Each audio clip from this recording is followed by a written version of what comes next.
Mielas skaitytojau. Įžanginėme žodyje rašoma, kad tai moksleivių, lankiusių moksleivių techninės kūrybos centro jaunųjų žurnalistų studija kūrybos rinktinė. Šis leidinys skirtas visiems, kas myli gyvenimą, nori pažinti jauno žmogaus pasaulį ir kurių širdise dar ne ruduo. Toliau, žurnalistų studijos vadovė Liudmila Kazlauskienė rašo, kad moksleivių kūryboje jų mintis, išgyvenimai, jausmai, daugybė egzistencijos problemų ir šimtai neatsakytų klausimų. O pagrindinis herojus blaškosi, uoliai dėlioja žmoniškasias vertybės. Tad praskleiskime uždangą, mums leidžiama pažvelgti į jauno žmogaus pasaulį ir į slapčiausius sielos užkaborius.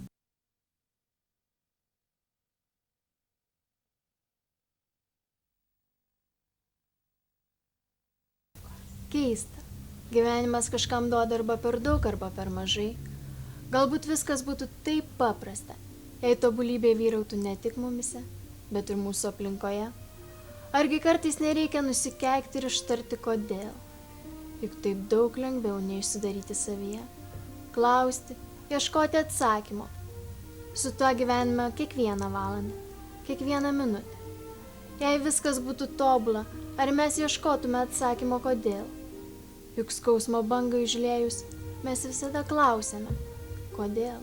O kaip tada, kai džiaugiamės, kai svajojame ir būname lyg ant sparnų? Tikriausiai ne. Galbūt bijome analizuoti laimę, kad netektų nusivilti, kad netektų jos analizuoti, norint pamatyti jos grožį, juk tam reiktų ją sunaikinti. Tiesa.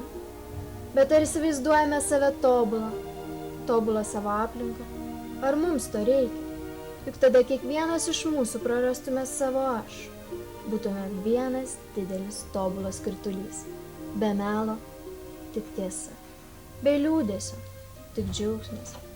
Be tamsos, tik šviesa. Be problemų, be mirties, tik gyvenimas.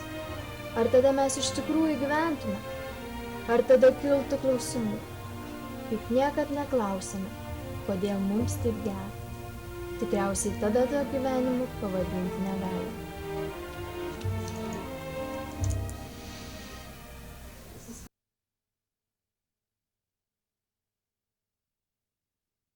Prisijaukinsiu ilgesį.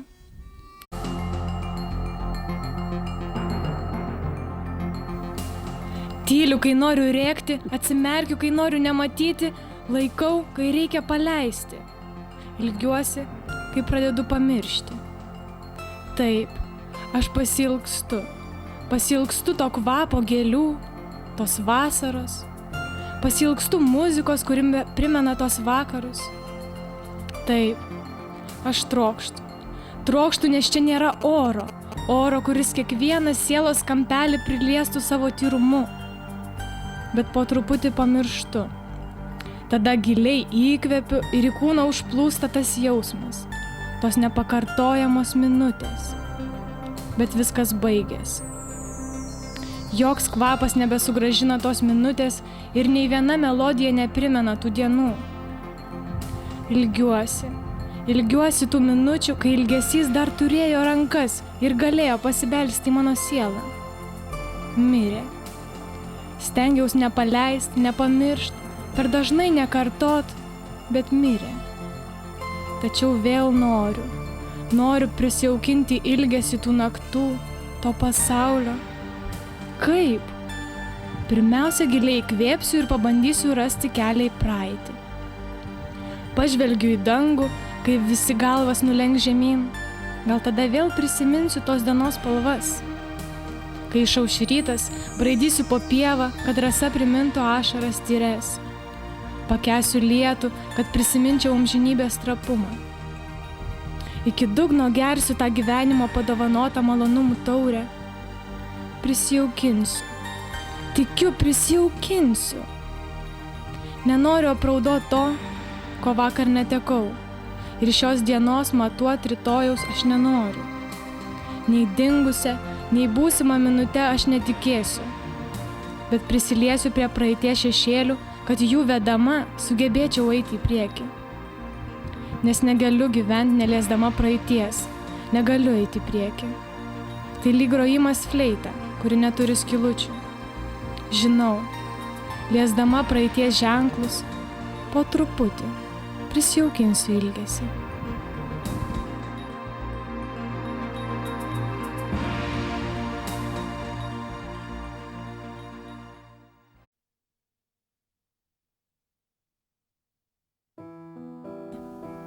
Tartum vaikščiodami šalia ratu. Tas tipenimas buvo panašus į varpelių gaudesį, tylų, švelnų, nuaidinti. Taip man primindavo apie save prisiminimai. Visuomet kupini tikėjimo, nebūtinai tuo, ko nėra šiame pasaulyje. Mat aš turiu 3 pasaulius. Taip, telpant pirštų. Gyvenimas susideda iš 3 dalių, bet ne dalykų, nes man reikia tiek daug, o kartais nieko. Taip, begalybės arba saldaus, tobulo nulio. Viskuo nusiviliu. Tiesiog sukabiu tai daryti. Todėl savų pasaulių nevardinsiu. Neversiu, kad manytum, jog esu per maža užaugti, per tobulai gyvenanti arba tiesiog keista. Jų tėra 3 ir tai visai puikus skaičius. Mažieji angelai vis dar tipena vėjo lingavime, beržo šakose. Tas beržas buvo vadinamas gluosniu ir visai ne mano vienos. Akis visada praibdavo nuo jo šakų ir dangaus mėlynės. Ypač žiemą. Ir angelai tuomet labai dėrėdavo prie metų laiko baltumu. Dabar, kai šilta, dažnai šis medis tapo užimtų kitų žmonių, bet angelų tipenimo niekas negirdėdavo. Tik angelai buvo mano. Niekam nevalia paglostyti mano prisiminimų, mano vilčių ir niekam nevalia sėdėti šalia tuo metu, kai juos stebiu, kai apie juos galvoju, viskas per daug trapu. Išgąsdinti paukščiai pakilo nuo beržo šakų, žmonių žingsniai per daug aidėjo, sulig kiekvienu paukščiu pakilo ir nuskrido vienas angelėlis. Visai dar mažas, naivutėlis ir skubantis užaugti. Mačiau, kaip tolo ir visai nesidairė į šalis. Tik juokėsi, nes juodas paukštis jam rodė platesnį pasaulį ir jie vieni prie kito tiko, kaip juoda prie balto. Po 10:12. Senamiestis. Skėtis susuktas guli kuprinėje, nieko netrukdamas. Žingsniai aidi. Stoviu ir laukdama žiūriu, kaip lašai kapsi ant mano rankų. Jau ramiau. Žinau, kad kai jis ateis, lietus turės dingti. Kvepi vanile. Pirmieji jo žodžiai nustebina pastabumu. Ačiū. Jau žinau, kur einame. Kur tavo žalesis? Nerandu. Turiu pilką, bet į jį atsimušdami lašai negroja. Pasiskundžiu. Tu vėl su manim. Tu nepasikeitei, mieloji mano svajotoja. Jis dovanoja savo juoką. Tu vėl su manim. Tyliai sušnabždu, jausdama, kaip mus skyręs ilgesys tampa šešėliu, kurį mudu užminam.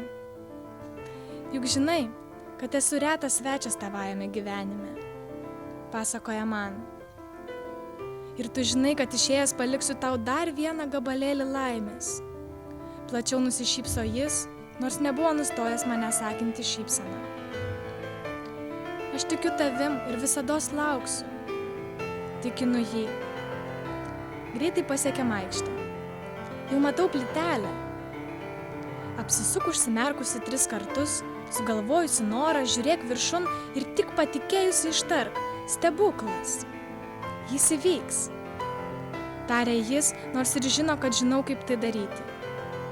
Užlipu ant plytelės ir užsimerkusi pagalvoju, kad noriu dar daugybę sykių pamatyti jį. Apsuku 3 kartus, iškėlusi į dangų ir lėtai, elegantiškai mostelėjusi rankomis, ištariu. Stebuklas. Ieškau jo, norėdama paklausti, kaip man pavyko, tik jo jau nebuvo. Vėl. Ir lietaus. Tik tai skėtis, tikrai tapę žaliu gulėjo ant grindinio. Dar vienas gabalėlis laimės nuo tokio kaip visi, tik šį kartą ypatingesnio. Pamaniau. Ir žengiu tolyn, juk viskas nepaprasta.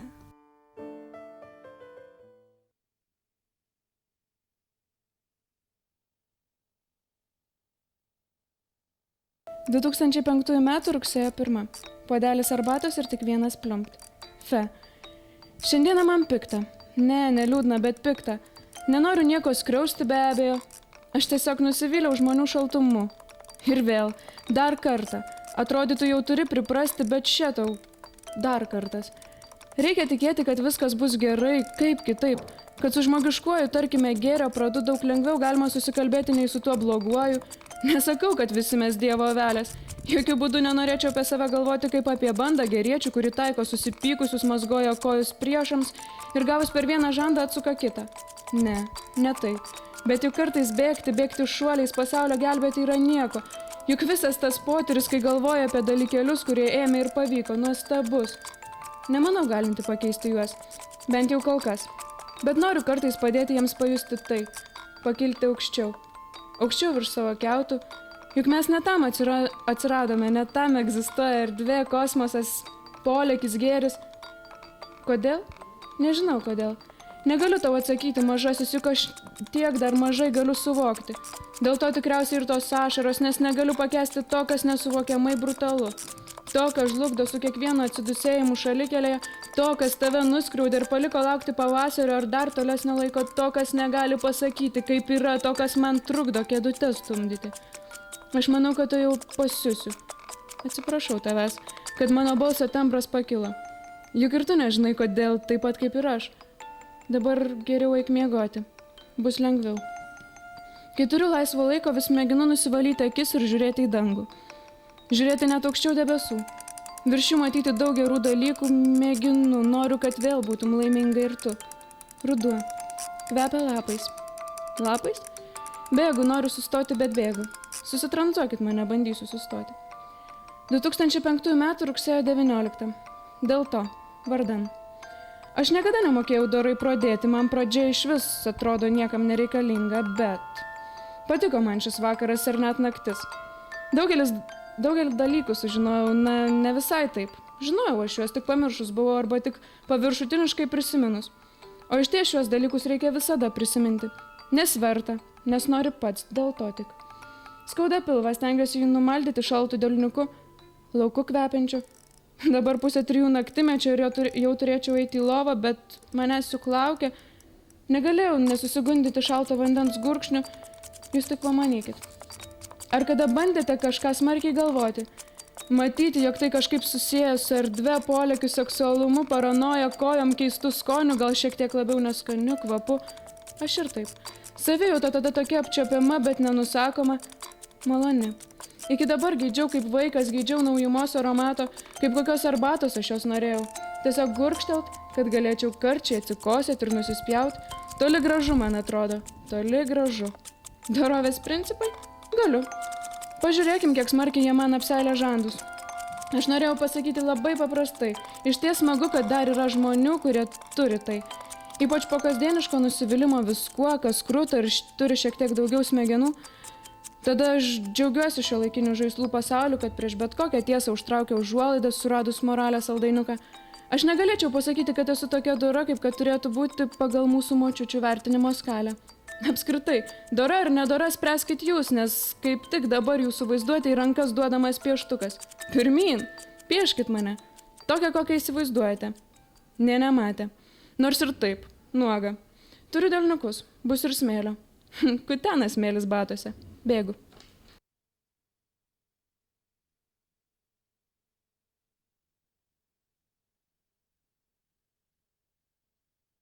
Greitai žingsniais vaikas bėgo per pievą, kol pasiekė ąžuolą.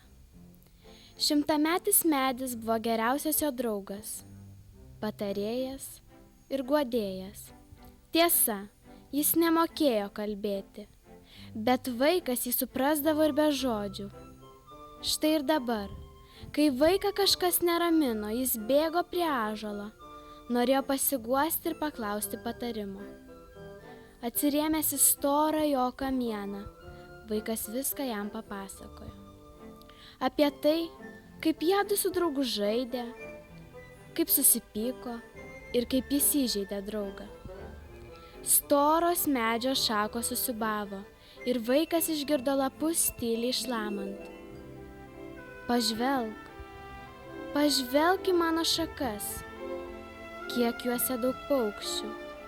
Tačiau jie nesipyksta, visi suka lizdus. Kiekvienas gieda savo giesmę, vis kitokią, tačiau kits kito balso nepeikia. Ir tu, žmogau, paklausyk, neskriausk